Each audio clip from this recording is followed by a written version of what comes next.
I'm Whitney. I'm Mindy. And I'm Deb. We're three best friends who love nerdy things. Well, some people think we're nerdy, but we think we're pretty awesome. This is our nerdiest thing.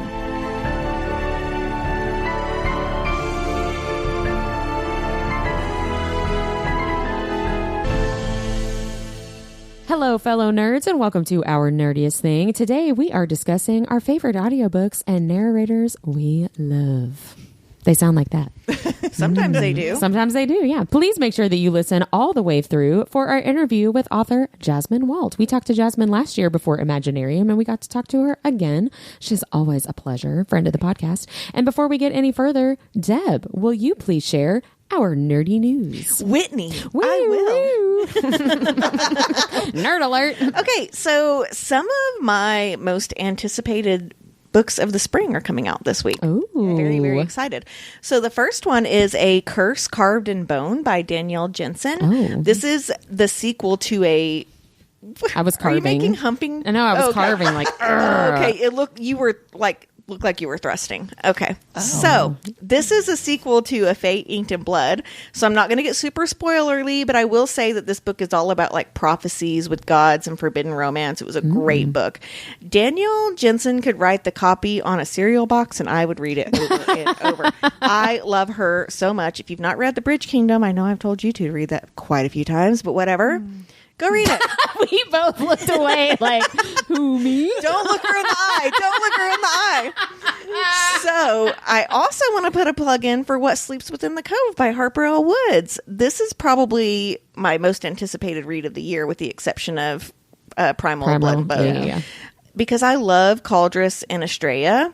Again, not to spoil anything, but this book contains like a life bargain and lore of the witch Mab. I will say in the last book, Estrella fucked a tree, so I'm kind of interested to see where this goes. Do you remember that? Because you texted me and you're like, wait a second. Yeah, hold on. So you have read Sentient. You sure have. Apparently, yeah. Yeah, and it didn't bother you, I don't think. Okay. I need to put a rant in here. Okay. Because when I was looking up the release date of this book has been pushed back a few times. Okay. I need to rant about leaving negative reviews for a book that you've not read because you're pissed off that a release was pushed back. Okay. I just want to say, so what? Yeah, that's stupid. Let the author have time to write. And you know what else? Maybe they're working on other projects and you're mad that they aren't working on the release that they promised you, which is what one of these people said. That's how creativity works, Right. assholes. Right. Sometimes you have a different idea and you need to glom onto it and you have a writer's block for this one, right? So stop bitching about this stuff. Yeah. There was one person that left her a negative review for this book because she had put chapters up on Patreon for the upcoming release. God forbid an author make money or live comfortably. There is a sense of entitlement that art and books should be cheap and that creatives should be destitute. And that people are doing you a favor by buying your work, which, yes, creative people do rely heavily on others to purchase their work, but they also deserve to be treated with respect and dignity. And I'm sorry, they are allowed to make fucking money. Right. Okay? And they're people, They're too. people. They have families to feed, and they work really hard. I actually just on Instagram today, Maren Moore posted, she's a romance author, pretty popular one. She posted and she was crying. She's like, I have tried to do this video, and it was because she had to push her release date back, and she was so distraught because people are so mean about it. Because people were going to be assholes about it, right? And I just felt so bad for her. Yeah. And I think it was Emily Rath who told us that like that puts so much pressure on an author. Like even if you have good intentions, unfair pressure. Because before we interviewed Emily, I used to go into DMs and be like, "Oh my gosh, this is so great! I can't wait for the next book." Because I'm telling you how much I loved it. But for authors, they're like, "Dude, I just released it. Got done. Just got done with this one." Like I want you to know that I'm truly anticipating your next work, but I personally will wait for it. Right? Yeah. So back to the Patreon thing about what this person said, because they're like, she's just a money grab for Patreon. You don't have to subscribe to her Patreon. Right. You can wait for the chapters like the rest of the world. Yeah. And you know what? I subscribe to Sharissa Weeks' Patreon because at a certain tier, you get her arcs. That's how she picks her arc members. Yeah. It is $10 a month. That's for Christ's sake. Yeah. That's literally the reason Patreon exists. Right. Like, that's what it's for. So this also goes for Kindle books. People are mad that they cost more than they used to. The issue is that authors need to get paid for their work. Right. Period. Yeah. I understand that people are upset because you're like, it costs to bind a book. And like, why does this cost more? Because more people are reading on Kindle and not buying the book, and these authors deserve to get paid. So stop leaving shitty reviews because you're mad about something. It just makes you look like an asshole. Yeah. It doesn't make the author look bad. It makes you look bad. Yeah. Because I was like, why does Harper L. Woods have 1-star reviews on this book? Because I'm like, surely she has arcs out, right? And I'm like, what is going on with this? No, they were all jerks that have not read the book. Stop it. Shame on you people. And that's it for nerdy news. Rant over. And scene. Well, see you later. Oh man. Well, we're just gonna pivot right into the nerdy and dirty. It made me so mad. And I'm an arc reader for her, so I'm very loyal to the people that we read for and the people that we support. Leave her alone. Protective. Yeah. Well, I can start us off with what I've been reading. I read A pickle book. No, shockingly, no. I've left the pickle verse for now. Too bad. I read the RSVP by Lauren Blakely. I heard RSV and I was like, oh my God. No, RSVP by Lauren Blakely. And I really enjoyed this book. So this is not going to be for everybody. It is a steamy age gap, forbidden romance. What's the age gap? It's either 10 or 11 years. Are they out of college? But, well, this is why I said this is not going to be for everybody. So here we go. This is also office romance in addition to forbidden romance. So we've got Harlow. She is our FMC. She is finishing college. She's about to turn 21. She's got a really big crush on her dad's business partner, who is either 10 or 11 years older than her. And there's definitely some tension between the two of them, and she is determined to go for it. There are some clues that there is some tension, but he's not like flirting with her. She is like, I like him and I'm going to go for it. Good for her. And so the tension is really, really good. I'm fine with a 10, 11 year age gap, especially at this age. And I think that the author does a really good job having the MMC Bridger. He's not pining over this girl that he has known for several years. I think which is always our problem with the younger age gap. Exactly. Yeah. I think she does a really good job. There's a very definitive moment where he's like, oh, look at this woman that I've never seen before. Like, it's a very clear delineation of like, this is the girl I knew before and this is the girl that I see right now. Is you know there what drama I mean? with her dad? Because I live for that. Okay, good. Yes, because there these is books drama where with her dad. it's forbidden and they're like, it's cool. I'm like, it would not be cool. There's definitely drama with her dad. I thought the author did a good job making it like sexy and not creepy. I enjoyed it a lot. The spice is really good. The spice is really good. The spice is spicing. What about you guys? What are y'all reading? I'm reading Geekerella by Ashley Poston. This is a Cinderella retelling that is set in modern times, and it centers around a Comic-Con. Oh, so it's like Cinderella goes to the con. It's really it's cute. us. Oh, yeah, it's really, that's really fun. cute. Basically, a famous actor is cast in the reboot of a well-loved cult classic fantasy show, and the FMC, who is a diehard fan, thinks he's too shallow to play that character and that he will ruin it, right? So he is secretly also a fan, and there's more to him than meets the eye. Of course. Oh, and they're like texting each other, but they don't even realize they're like each other. that's who they're talking to. Yeah, Oh, so I like that this whole time. So it was really, really cute. I love that. I'm interested in that. Fun times. So I read Bonded by Thorns this week. Oh, and yeah. Whit, I know that you loved this and you read the whole series so far. And I loved the character and the story, but I had trouble with one thing. Uh-oh. The outright Disney references. Yeah. Okay? It took me completely out of the story. There is a reference to Be Our Guest. And at one point, she's like, and you should control your temper. So it just like Belle does in the Disney movie. I'm not into sexy time if I'm thinking of a movie that I watched when I was 10. Yeah.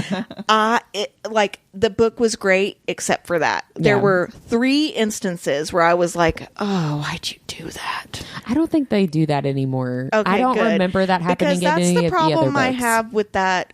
Who writes the series where the guys own the theme park and it's based off Disney? Is it Lauren Asher that writes that series? Fine Print. Yeah, the Fine Print. It is the same thing. They are at Disney, but they don't say Disney. And I'm like, no, you can't fuck by the small world. I took my children there.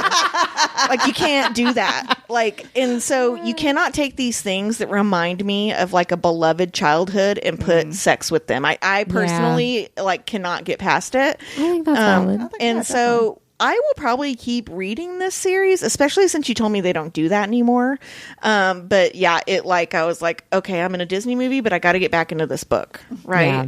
So, but the way it ended, I was very interested in continuing to read it. Good. So yeah, I did like the slow burn a lot. Yeah, it's a good slow burn. Yeah. So thank you for telling me that. I will continue reading. You looked at me like, oh shit, what'd you... I know, I'm like, hopefully I'm correct. that they I'm going to text you at 3 a.m. I'm going to call your ass. You liar. Here's the thing. When Whitney says she remembers something from a book, I trust her. Don't trust if I say it, because I definitely did not remember. Because there was one time we had a book club book that I had a trigger, and I was like, well, tell me what happened, and you gave me the synopsis of a completely different book. That's true. But I love you for it. That's the thing. Well, let's talk about what we're watching. And I can go first because I bet mine is like way different from anything you guys have been watching. I watched on Netflix, that was our theme last week too, With Love, Meghan, which is Meghan Markle, the wife of Prince Harry. It's her new Netflix show. She cooks, right? Yes. It's part of her. She just launched an entire brand called As Ever. And this show is like phase one of launching that whole like business, which I really love for her, because before she ever started dating or marrying Prince Harry, she had a lifestyle brand already as an actress. It was called The Tig, and she shut the whole thing down to be able to marry him and be part of the royal family. So now that they're not that didn't work out so well. Yeah. Well, I mean, it kind of did. It did for her, but not with the royal family. But since they don't do any like royal family stuff anymore, she's like relaunching that part of her identity, which I think is really great. And I really enjoyed watching the show. It's very purposefully like aspirational. There's like a $5 million house that they rented in Southern California that's got like this amazing view of the mountains and the ocean, and it's like beautiful, and that's what it's supposed to be, right? Yeah. And it's very lighthearted. It's very low stakes, which is what I want right now.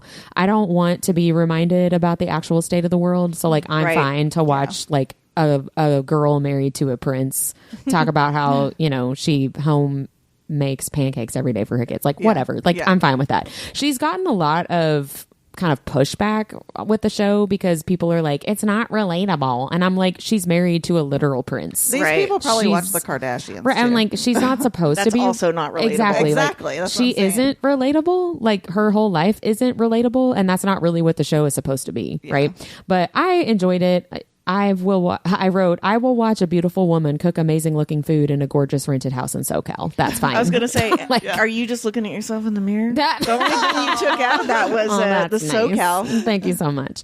But yeah, I loved watching stuff like Barefoot Contessa. Like, if you used to watch stuff like that on Food Network, you would really enjoy the show too. You could make your own vanilla, but store-bought is fine. Exactly. I mean, it's the same kind of vibes. So, and she's got people...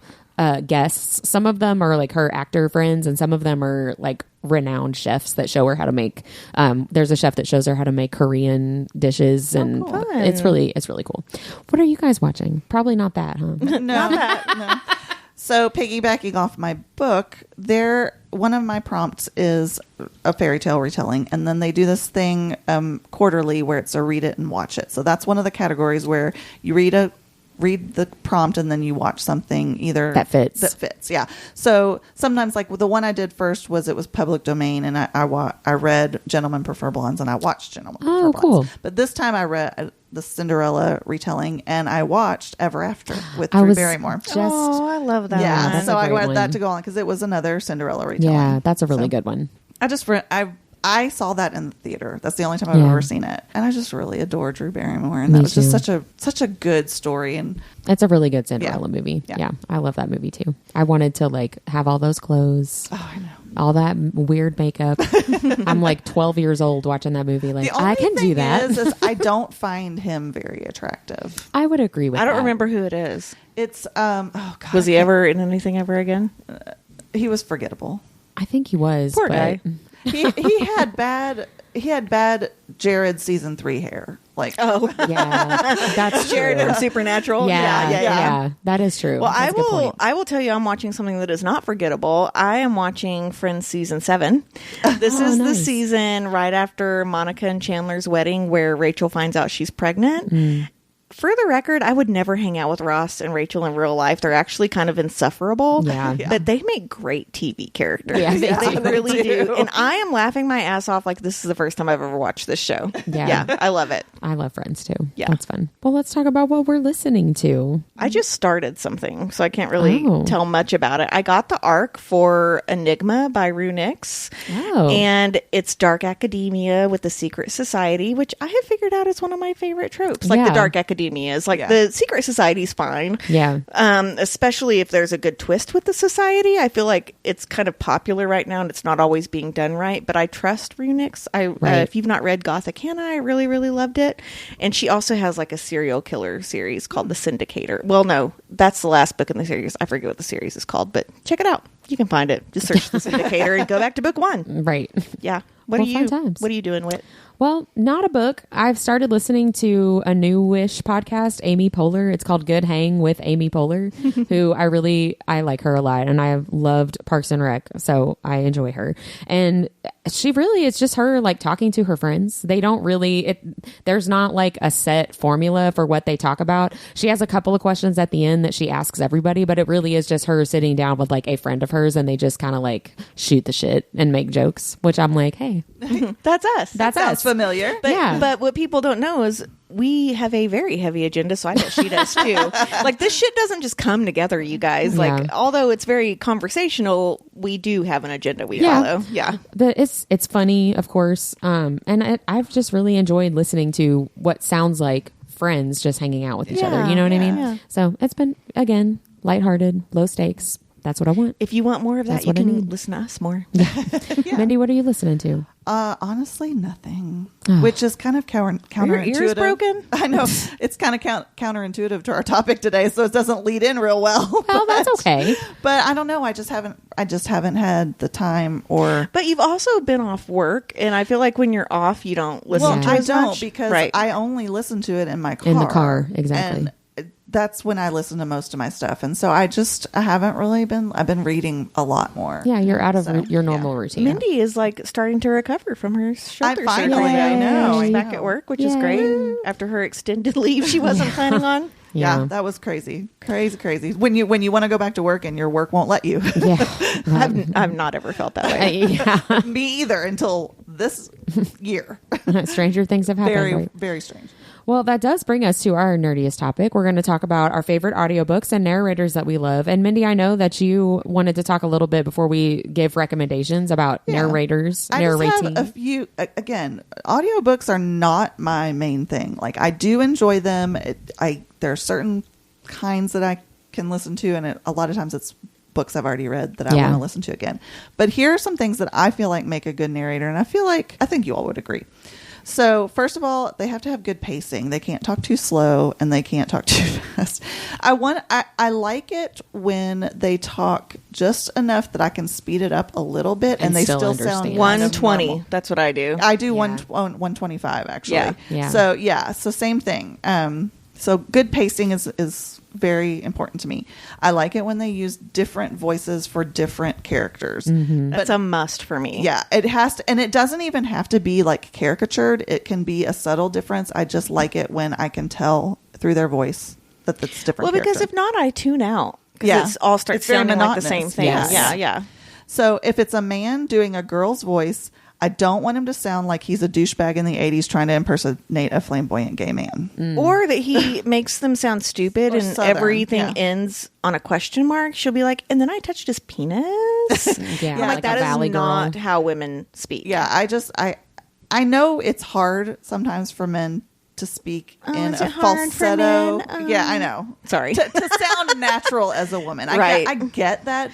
It doesn't have to necessarily sound natural. It just needs to sound not different. Stupid. Yes. Yeah. Like, I mean, honestly, like there's a couple of them that I can't listen to anymore. And again, I'm not going to name names. It's like a caricature of what in the 80s somebody would have said, oh, that man's gay. I've DNF'd books like, because of that. No, DNF'd audiobooks. No, thank you. Yeah. That just really bothers me.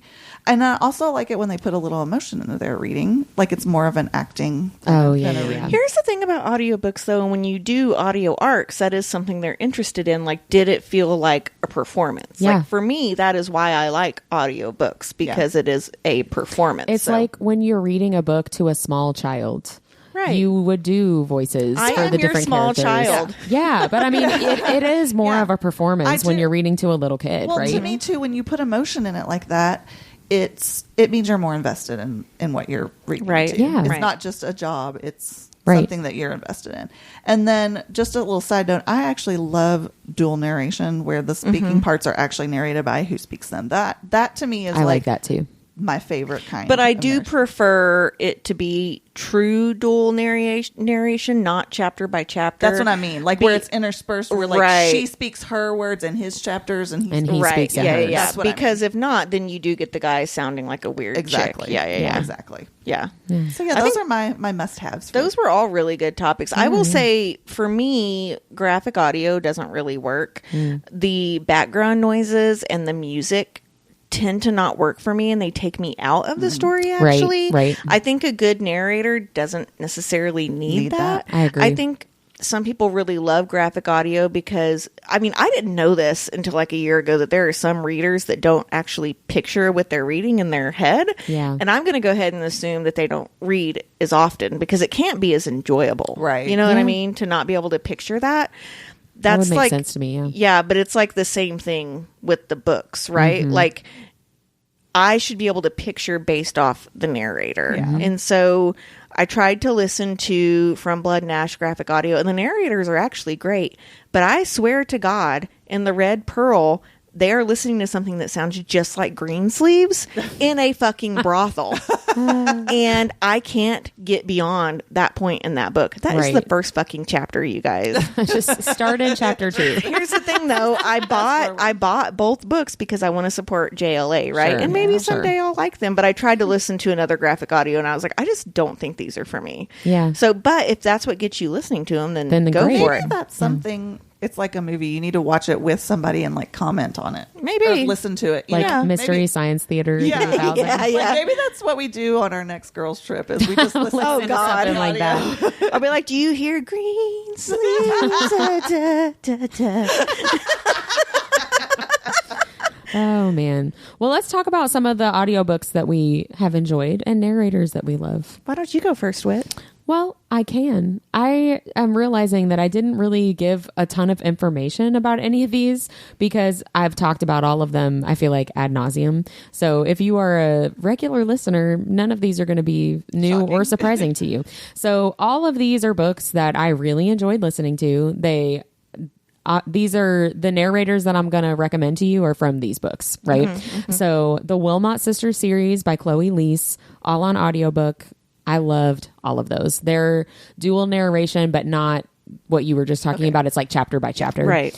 But they do a good job being the girl doing the guy's voice without sounding like, like it would sound like if Like I a did lumberjack. it. Yeah. And the guy, I feel like, does a good job doing the girl voices too. I loved the Wreck the Halls audiobook, Wreck the Halls by Tessa Bailey. I loved that. I think that was the first audiobook that I actually listened to. I really generally like listening to autobiographies, especially if they're narrated by the author themselves.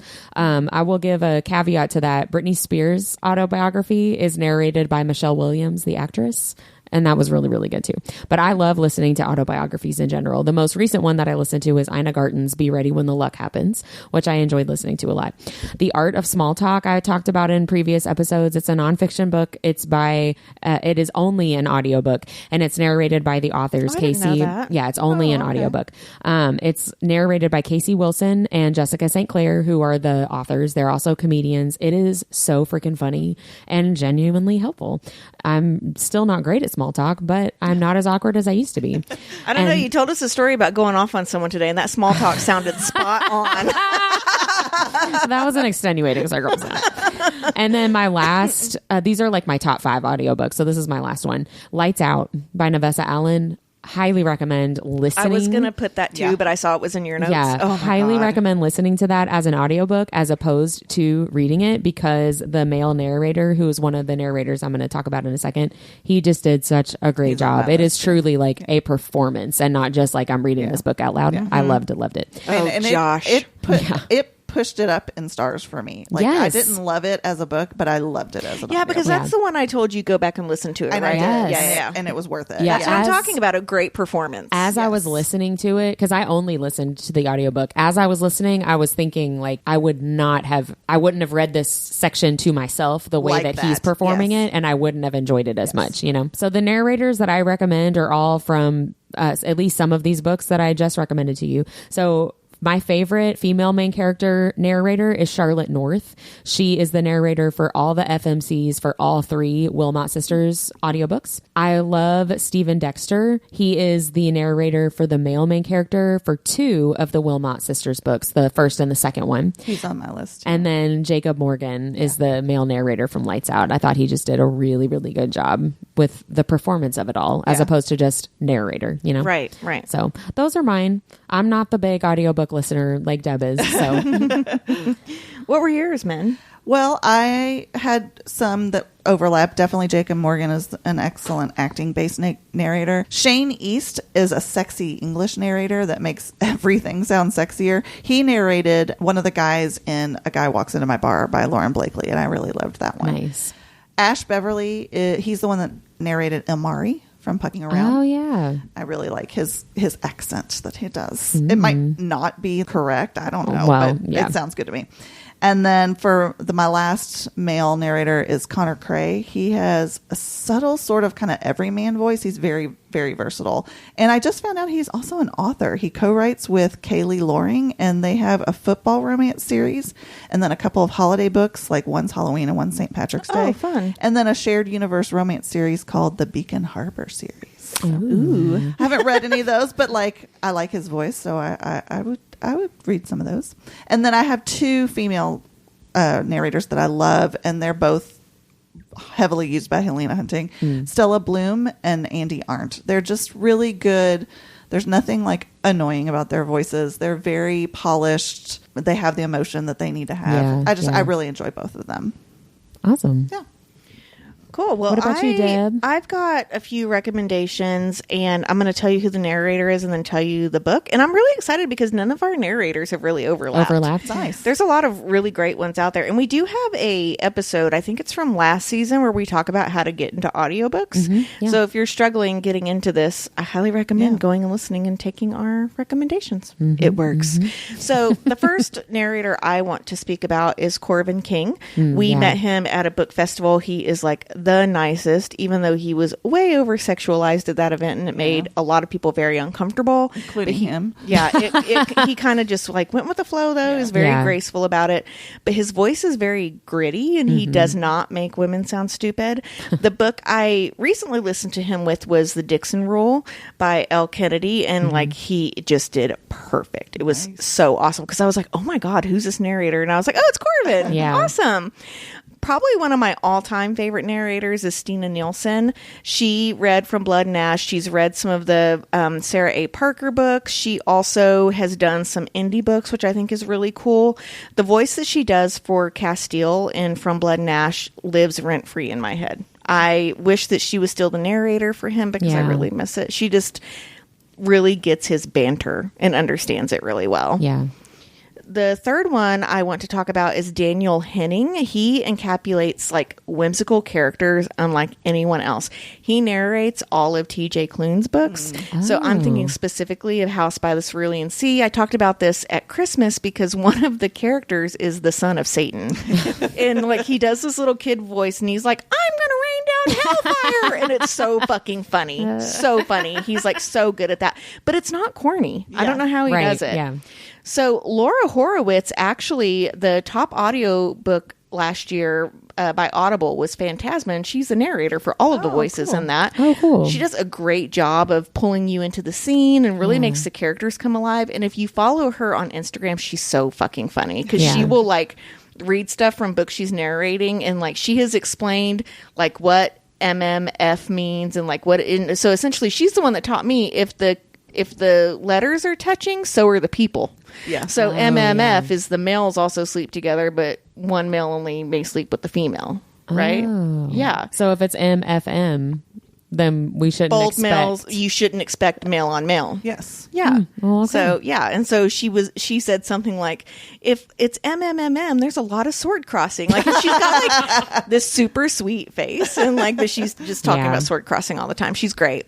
And then finally, one of my favorite audiobooks, and I talk about this every year, is The King of Bad Limp Blood. It was narrated by Lily Drake and Kurt Bonham, and Lily is awesome at showing Isolde's temper and her wariness in her situation, and then Kurt plays the asshole but loving king really, really well. Yeah. So go listen to that for sure. If you like vampire books and you need a new one, that's a great one to start with. Yeah. Those are all of mine. Yeah, there's lots of really good audiobooks and really good narrators. There sure are. And honestly, something for I everyone. recommend, like you said, to follow these narrators on Instagram if you're on Instagram, or TikTok or wherever, because some of them really do have some really great content. Well, it's funny because we had followed Laura forever from our page, and then she like posted a thing like, oh my gosh, I can't believe Phantasma is the best audiobook of the year, and I wrote to her and I was like, oh my god, that was my favorite audiobook of the year. And I mean, the book was fine, but the audiobook of that is amazing. Yeah, she does an amazing job. Amazing. I'm going to see how many times I can say that. Amazing. Just do it like that. We should make that a little noise or a little sound. We'll just like put it in different parts of our episodes. Sounds like a worship song. I know it does, doesn't it?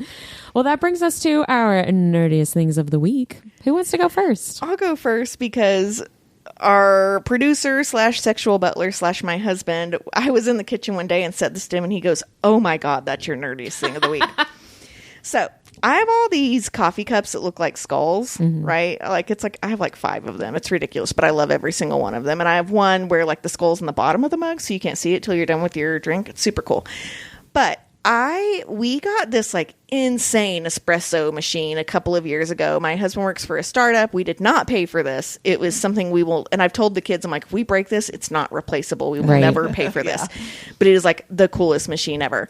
So I prefer, though, to froth my milk instead of using the machine because it just gets more bubbly. But whenever I drink out of the skull mugs, I will, there's a way you can froth the milk on top to make it look like bubbles, and it looks like brains. And so I looked at Brian and I said, look, I make all my skulls have brains. And he goes, oh, dear God. He goes, that's your nerdiest thing of the week. And I was like, oh, this isn't normal? We're not supposed to do Nobody else makes brains in their drinks. Yeah. That's funny. But then every That's time I do it, now my husband's like, are you drinking brains today? I'm like, I am. That's really funny. Mine also has to do with beverages. Ooh, go for it. So I am now obsessed with 7 Brew. It's basically I love 7 Brew. An overpriced flavored soda shop, but they have one. My middle child, Molly, she will find a TikTok trend and we'll run with it, right? Yeah. So I don't know where. Maybe she found it on TikTok, maybe she didn't. I don't know. But we all of a sudden we've got like 3 or 4 of these popping up, right? And she will go and she'll be like, "Mom, you want me to bring you something?" And I for a long time I was like, "No, I'm good. I'm not good." And then she brings me this thing called an amaretto, and it's not alcoholic, but it is so damn good. And so now I'm obsessed. And every time she's like, "I'm going to 7 Brew," I'm like, "Give me an amaretto." Well, you know what I really like about them, because I don't drink or really eat very much sugar, and they have like a plethora of sugar-free syrups. Yeah, they do. Yeah, like they've got a marshmallow one that's really good. They've got so many different flavors. You could make anything that you want there. I bet they don't make their foam look like brains, though. They don't. I'm sure they don't. That's what they're missing. You could ask, but I doubt that. Halloween special. Yeah, that's what they're missing. Well, my nerdiest thing of the week does not have anything to do with beverages, and I find this really embarrassing. This is like, yes, you're an old lady kind of thing. So I recently discovered that for Lord knows how long, there's a musical artist that I have not been like pronouncing their name correctly. And it's not like I talk about them all the time, but like inside my own head. You know what? You didn't have a whole episode though where you called it the Mandela effect. I did. So anything you say can't be, where Mindy's junior high school son was like, it's Mandela. Yeah, Robbie and I were watching something in some kind of commercial. I can't remember exactly what it was, but there was some kind of commercial. Maybe it was for SNL or something. And somebody said her name. And Robbie and I both looked at each other. And I was like, did you know this is how you say it? And he was like, nope, I sure didn't. And I was like, me either. And so I felt really stupid. So the musical artist, SZA, How'd you think it was? I thought it was literally just SZA. I mean, that makes sense. Like, that's how it's spelled. I thought you were going to say like ja. Well, I thought that that's what it was, but like I wouldn't know how to say it. So I've just been like SZA. The only reason I know No who idea. she is because my kids are like, you don't know who SZA is? And You don't they were have like, old enough kids. My for son that. has her vinyl. and I was like, I didn't know that it was said like that. Where I was like, I didn't know it was said like that either. But it made me feel really stupid, old lady. Like, oh my gosh. It's just because your kids aren't old enough to be into Exactly. her. but That's why. still, like, I'm not hip. I'm not with it. We have a good friend who is like a super nerd and we adore him. But when Flo Rida first came out, he's like, have you heard this song by Florida? And we were like, oh my God. Well, you know what? I know you've told me this before because when you told me that story, that was the first time I ever made the connection that Flo Rida was also Florida. Like, I did not make that connection. That's funny. I'm a dum-dum. But that's okay. So I guess that's it for this week. Yeah. Whitney's old and not happening. Make sure that you keep listening for our interview with author Jasmine Walt, and we'll see you next time. Bye, everybody. Hello, fellow nerds, and welcome to Our Nerdiest Thing. Today, we're live with very special guest, author Jasmine Walt.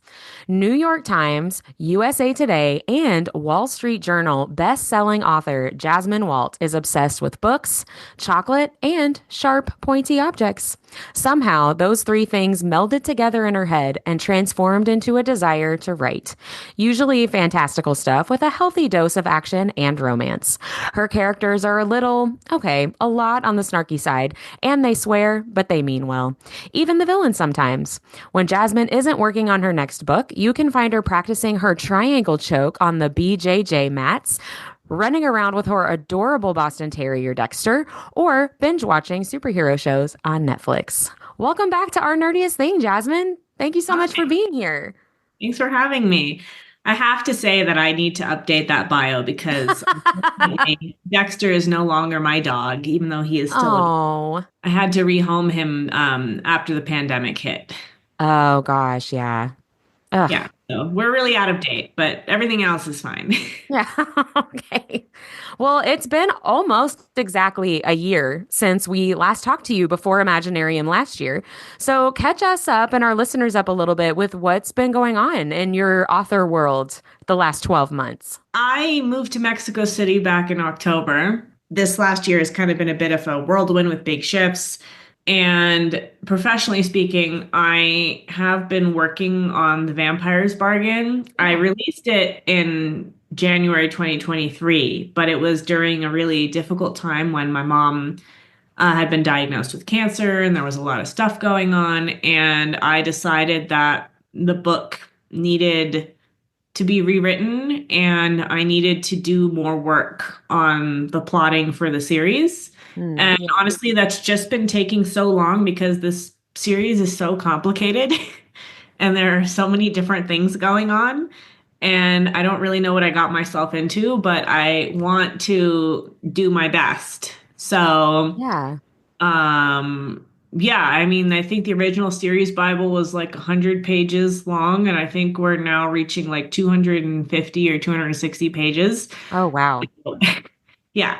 So I've added a lot. I don't know how much I will actually be adding to book one when all is said and done. There's like the book itself, like not a lot is going to change, but there's some extra points of view that I have to add and maybe a couple of edits to a couple of different existing scenes. But most of what I'm working on is going to be important for book two. And I'm really trying to get all this done by the end of summer because I would love to kind of relaunch, re-release for Halloween because it's vampires. Oh, yeah. That would be fun timing. Yeah. So that's what's going on right now. I love that as an author, though, that dedication to, okay, I've got this idea and I've got these characters and I really want to do them justice. So let me flesh this out the way that it needs to be. And I respect that a lot because I know just talking with other authors, there can be a lot of pressure from readers, right? Of when's the next one coming out? When's the next one coming out? And I know that can be tough. So I think that's really great to have that dedication to the characters. Thank you. Yeah. I'm trying to like I've been doing this for almost a decade, and I just feel like this next series, like I really want to level up with it. So I'm working on it. I love that. So let's talk a little bit about The Vampire's Bargain, even with the reworking and everything. So that is book one of Mhm. this new series that you're talking about. So what can readers expect if they want to pick up what's out there from 2023? What can they expect from The Vampire's Bargain and the series in general? Well, it's kind of like post-apocalyptic fantasy romance. But not post-apocalyptic as in like kind of the prepper fiction that like Yeah. see. I mean like as in a fantasy world that had an apocalypse and we're now dealing with that. But it was a kind of vampire apocalypse, as in the vampires always existed, but conveniently the sun disappeared at exactly the right moment. I Um, wonder how when, that happened. yeah, no idea. A mystery. A mystery indeed. So basically it's like our main character, she's a witch and a vampire hunter, and she is betrayed by her lover and stuck in a coffin, like a magical coffin. And when she comes out 50 years later, she's broken out by a vampire who needs her help. And um she wakes up to a world where the sun has disappeared, the Hmm. vampires have conquered humanity, the witches are like hiding out, and they're like the last stand against the vampires. And this vampire is the son of a vampire high lord, and he's like, I will help you get revenge, but I need you to do one last job for me. Hmm. It's always that one last job. I Yeah. see that in kind of dark romance mafia style books of like, I'm trying to get out and they keep pulling me back in. I like that little micro trope a lot. Yeah, exactly. Yeah, that's exciting. So you're hopeful for a timeline of wanting to re-release that book one around Halloween, but we'll just stay tuned to your social pages and your website to find out details Yeah. about that when you're ready to give those details. Yeah, I mean, I know people have been asking, but I don't want to give false promises, and I just I will tell you when I know. Yeah, we can all be patient. We're readers are great at that. Uh, I'm not great at that, so I don't know what you're talking about, but So you are also the author of other series as well, including the Of Dragons and Fae series. So tell us a little bit about Of Dragons and Fae and your other series as well. What maybe how they're similar or different to The Vampire's Bargain and that new series that you're starting. um, so I would say so. Of Dragons and Fae is kind of like if Avatar, the last Airbender, like had dragons in it. I know there is a dragon in it, but I mean like if dragons were a bigger part of the show. Right. Also Faye. It's funny because I use this pitch whenever I'm at signings, and there's always some guy. It's always a man who's like, "But there are, but there are dragons," and I'm like, "I know. Can you just not?" It's So always those guys, man. anyway, Actually. anyway, so Yeah. it's kind of like if Avatar: The Last Airbender had dragons and elemental Fae instead of elemental humans. Yeah. Um, I was inspired a little bit by Avatar, a little bit by Legend of Zelda, Breath of the Wild. Mm. Um, and I just really wanted to write like a fun, like Fae versus dragons, star-crossed lovers kind of story. Yeah. Um, the romance is not as important as the plot. Like it's largely like a fun, like awesome, magical adventure, high stakes adventure story, but Yeah. I do enjoy the romance between those characters a lot. Yeah. Are your books all new adult or any of them YA? Well, YA is kind of like I feel like people use the word YA to mean no sex, and I feel like that's Right. not really what that means. So I have Sure. one series that you could say is YA because the sex is kind of fade to black, but I wouldn't Mm. really say it's YA. Like the characters are not teenagers, they're not like 18. The main character's like 23 or 24, and like yeah, there's some coming of age stuff. Like this is like Dragon Riders of Atlantia. So like she is a treasure hunter who has to rob a dragon rider, and she accidentally becomes the owner of a brand new baby dragon and has to learn how to be a dragon rider. So that series is fun, and there is romance. And some people are like, it's YA, but I don't really know that I would say it's YA. Yeah, I think I agree with what you're saying. I think that romance is definitely having a moment. And so a lot of descriptions of books seem to be focused on how much romance, how much spice.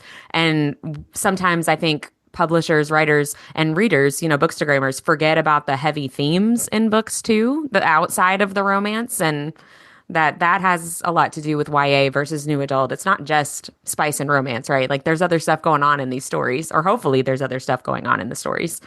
Yeah, there's Yeah, lots of like, would you call a thriller YA? Like just because there's no sex in it? Like, I don't really right. Yeah, 100%. I totally agree with you. So you have written under a couple of pen names as well as under Jasmine Walt. So tell us a little bit about those books and how they differ from your Jasmine Walt books.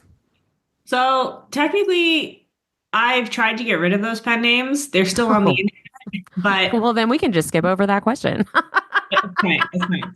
The reason I created two different pen names is because one was for Reverse Harem and one was for the Dragon Rider series. And what was happening at the time that I published the Dragon Rider series was that I had released Dragon's Gift, which was a spicy reverse harem fantasy romance. And then I did like a Gargoyles TV show inspired RH paranormal romance too. And on Amazon, you have like the algorithm, and the algorithm was trying to push my Dragon Rider fantasy series to these spicy reverse harem readers, and it was messing me up. So that's why Yeah. I put them up. But I put everything back under Jasmine Walt because I now run a lot of Facebook ads, and I can use Facebook ads to kind of direct Right. their The right support. audience to the right book. Yeah. So I don't want to use different pen names anymore, but that is why I had them originally. Sure.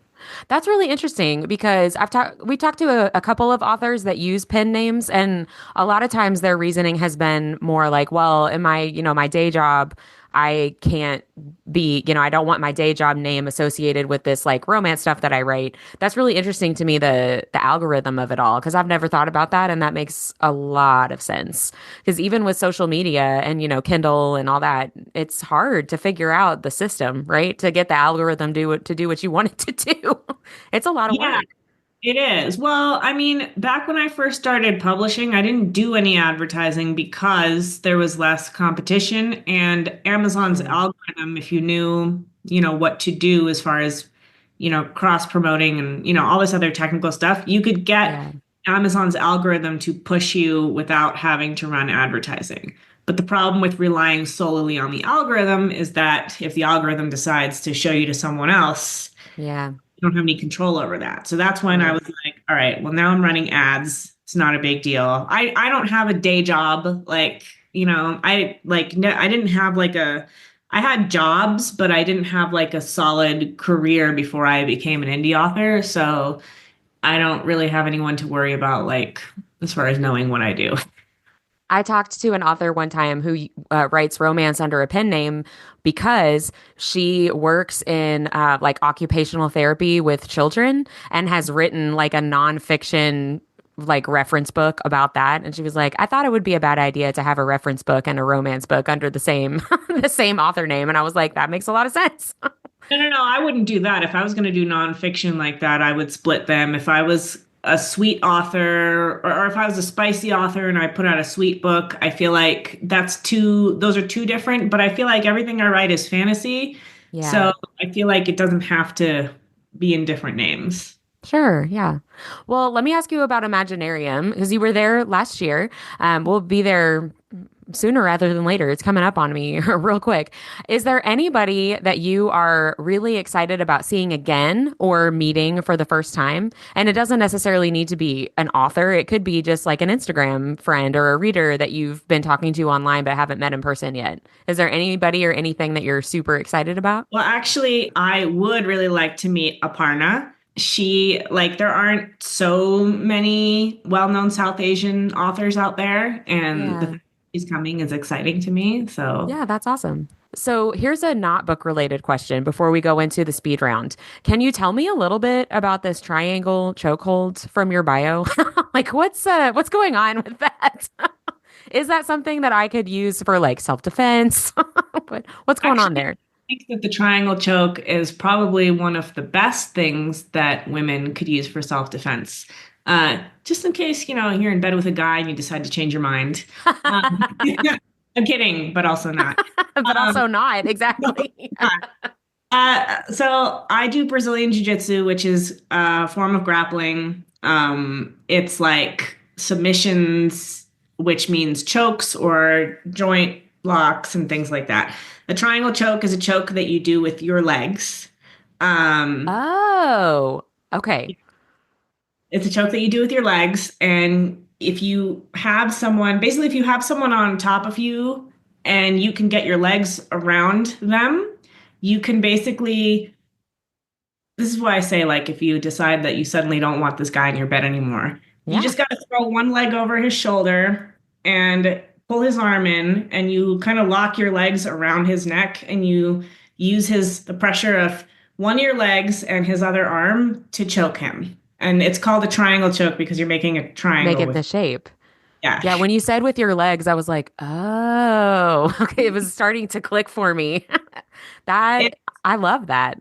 It's a very powerful bottom position move. So, and I'm not great at it, to be honest with you, because I have thick legs and it works better if you've got longer, skinnier legs, but Mm. it's always a good thing to have in your back pocket. I love that. I'm definitely going to look that up on YouTube or TikTok. Look at the like step by step. How do you do this? I love that. Well, let's move into our nerdy and dirty speed round. We have just some random questions for our listeners to get to know you a little bit better. No wrong answers, just whatever comes to your mind first. So, first up, if you woke up tomorrow in your world of the vampire's bargain, which character would you look for first? So it depends on where I woke up. Hmm. If I So woke maybe up, two-part question then. Where would you want to wake up in that world, and then who would you look for? um, I think as a human, I would want to wake up on with the Pirate Queen. I think she's the safest place to be, personally. As a human Yes, person. as a Awesome. human. That's where I would want to be. I love that. If the zombie apocalypse happened and we were living in a dystopian world, what would your special talent be to survive? Well, I'm pretty decent with a firearm. But I'm better with handguns. I need to practice with rifles more, but Mm. I think I could be your sharpshooter girl. I love that. And maybe the triangle choke. No, Te- no. Teaching us all. I get into arguments with people because they're like, well, if we were in the zombie apocalypse, you could just use your jujitsu. And I'm like, the whole point is to not get bitten. Right. That's too close. At So, least 6 feet away at all times. Yeah. This is probably a really tough question to answer. Which of your characters do you relate to the most? that would be Sunaya from the Bane Chronicles. Actually, not a tough question to answer at all because she is my baby. She is my first character love.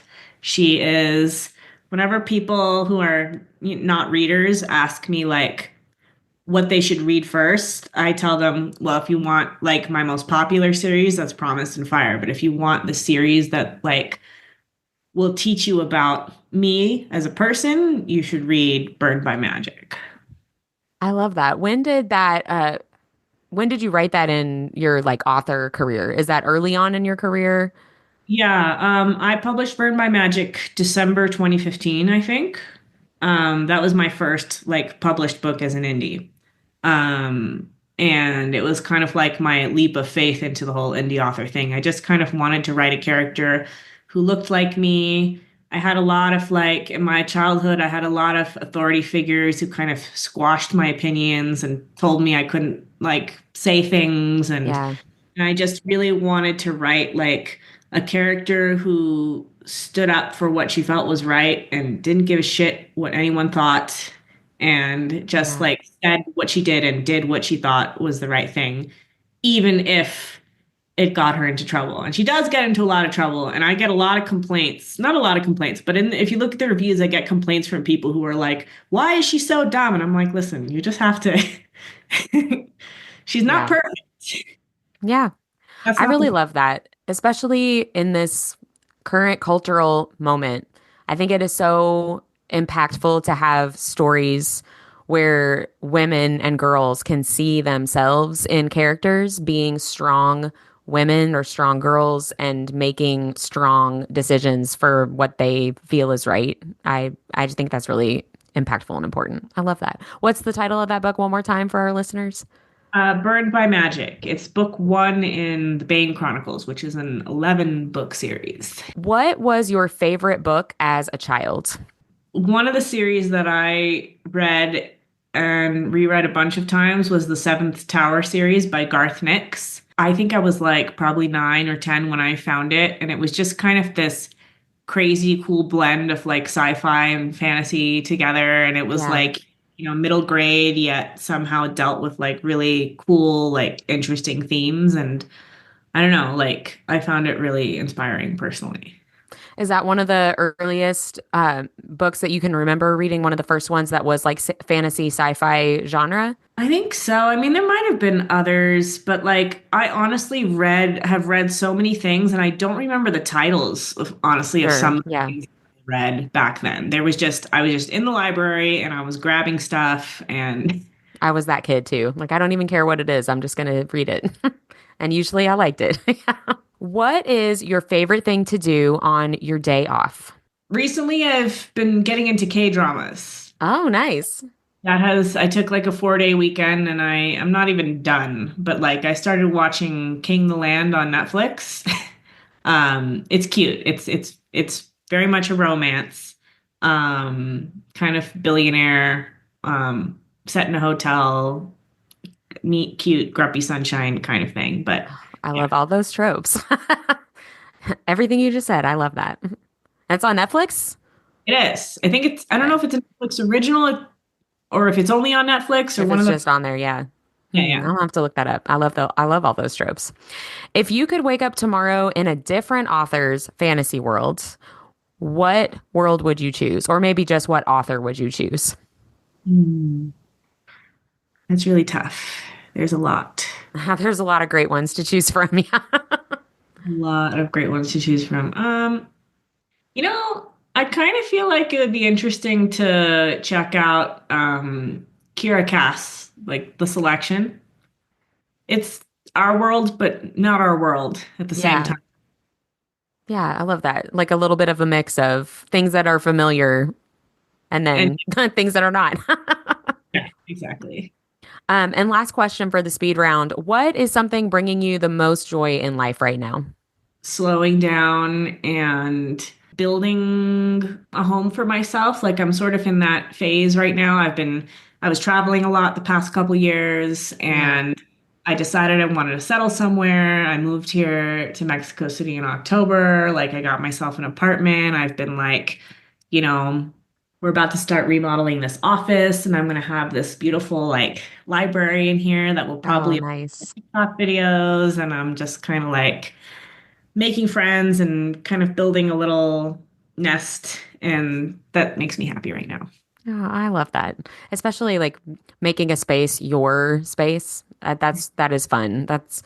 I don't usually feel like an adult, but when I'm making a space feel like me, that's the only time I feel like a grown up. And I say that as someone with 2 children. Like I still don't feel like a grown up. So thank you for playing along with our speed round. Jasmine, where can readers best connect with you? Instagram is probably the best place to find me, which is like author.JasmineWalt. You can also always email me, jasmine@jasminewalt.com. I am technically on TikTok, but I try not to actually go there as much as possible. Yeah. TikTok is hard. It is. I've had success there, but it's such a roller coaster for me. But anyway, yeah, Instagram, email, best places to find me. And where can we purchase your books? Amazon. My books are also available. Like you can order them through Barnes and Noble or really anywhere books are sold. But I am in KU, so for ebooks, it is Amazon only for now. Yeah. Do you ever do signed or special editions through your website or just through the retailers? I so right now I have special editions. They're not signed because I'm in Mexico and my assistant's in LA, but I am hoping to get a new printer that has a more regular printing schedule so that I can fly out like once a month or so and Yeah. sign our stock, and then you can buy signed stock. But right now, the editions that we have are still nice. Like they're gold foil, they've got sprayed edges, they're hand sprayed by my sister. Oh, I Um, love that. they're nice. So yes. Yeah, that's awesome. So the special editions are through your website and then regular editions through other retailers. Yeah, you can get the special editions at www.JasmineWalt.com. I did just I'm in the middle of fulfilling a Kickstarter, and those are like extra special editions for the Of Dragons and Fae series. I cannot sell them right now because Moonlight Book Box is launching a special edition Oh, in nice. so I have to wait until August before I can sell my special editions, but starting August those will also be available. That's awesome. That's super exciting. So we'll see you at Imaginarium in June. Do you have any other events or signings, conventions, or anything like that on the calendar for 2025?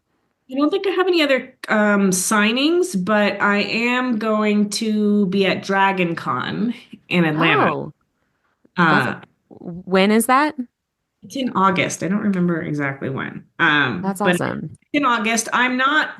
I don't know if I'm signing. I registered as a pro, so I know I'm going as a pro, and I think they do organize like signing things. And when I know like what that's going to look like, I will post details. But I will be there, so if you are Yeah, going to, you'll be there at least.